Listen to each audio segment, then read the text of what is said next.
Hey, what's up, y'all? Recently, I shared a message, I believe on expectation, but in Indianapolis, we had some technical difficulties, so part of the message got cut off. So if you're a member of the Fort Wayne campus, you heard this. If you're an Indianapolis campus member, I think in fact, I know it got cut off. So I want to share this with you so you'll get this because it was a very important part of the message. Very simple truth, but a lot of people got a lot out of it. So I want to share with you. And also for anybody else you want to share this with, perhaps you're on Facebook and you want to blast this out to your friends. This story comes from 2 Kings chapter 7 when Israel was in a severe famine as a result of the Armenians besieging Israel. In fact, it was so bad a woman approached the king of Israel with an issue, a problem she had. Pretty serious issue. She said another woman, we'll call her, I don't know, Mary. Mary came to her, and this wasn't her name, but I'm just making up a name. Said Mary came up to her and talked about eating their sons. Gave her a plan. She said, look, today we're going to eat your son, and tomorrow, Mary said, we'll eat my son. So the woman agreed, and so they ate her son. The next day, when it was time to eat Mary's son, Mary had hid her son. So basically, this woman got hustled. All right. So when the king heard it, it kind of took him over the edge. He really got upset. And about this whole famine, I think it just came to a head once he heard that story. So in the meantime, there's some guys outside the gate of the city. There were 4 lepers, all right? And these guys happened to do something.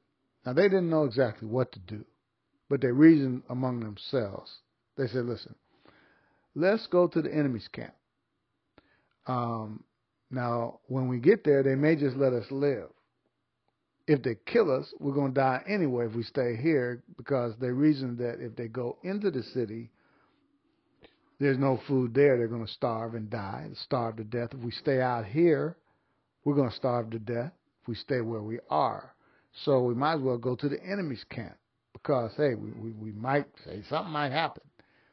They didn't know what would happen, but that was wisdom, because just to sit there and do nothing, I mean, is not going to help anybody. It's not going to help them. They're just going to sit there and starve to death. And such is it with life. Don't just stay in the same place. Even if you don't know what to do something. So they started out toward the enemy camp. And as it turned out, when they got to the enemy's camp, there was nobody there because God had worked a miracle, caused the enemy, that's my dog barking in the background, don't mind him. I'm going to deal with that in a minute. But when they got to the enemy's camp, they found out that the enemy was gone. What happened was the Lord caused this miracle to happen and caused the enemy to hear the sound of a big army coming at them. So the enemy, the Armenians, or the Armenes, they panicked and left the camp. And when they left all of the spoils, all of the valuables behind. So when these lepers got there, they saw all the spoil that was left behind. So they began to go through the tents and picked up the spoil. All right? And they got a great victory for Israel. And they didn't have to do anything because the Lord had already worked the thing out. See, sometimes when you get up and just start, just do something. That's the message today. Just do something. And when you do, you may find your direction. You may find it's easier than you think because the Lord has worked something out for you. Sometimes when you get up and just do something, you're going to find your direction. I'm sure that these 4 lepers hadn't imagined that it would be that easy. They had an Ephesians 3:20 day where God did exceedingly abundantly above all that they could ask or think. Because of their actions, they discovered that God had defeated Israel's enemy without them even having to fight. See? So when you get up and do something, just do something. You may not know what to do. You prayed, you asked the Lord, you're not quite sure. Don't just hang there in limbo and do nothing and see your life go down the tubes and just continue to watch bad things happen in your life. If that's the case, get up and do something. Because when you do that, you may find doors open for you that you didn't even know was open. See?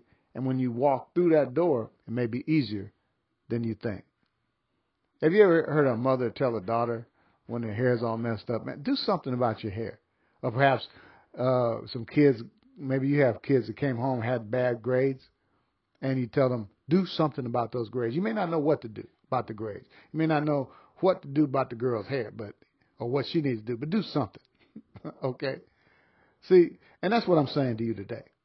You may not know what to do exactly, but do something. Take some baby steps. You know how to eat an elephant?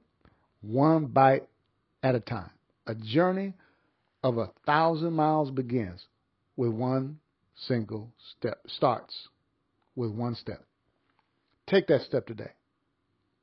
Move forward. And when you do, you're going to be one step closer to the dreams that God has put in your heart. Have a great day.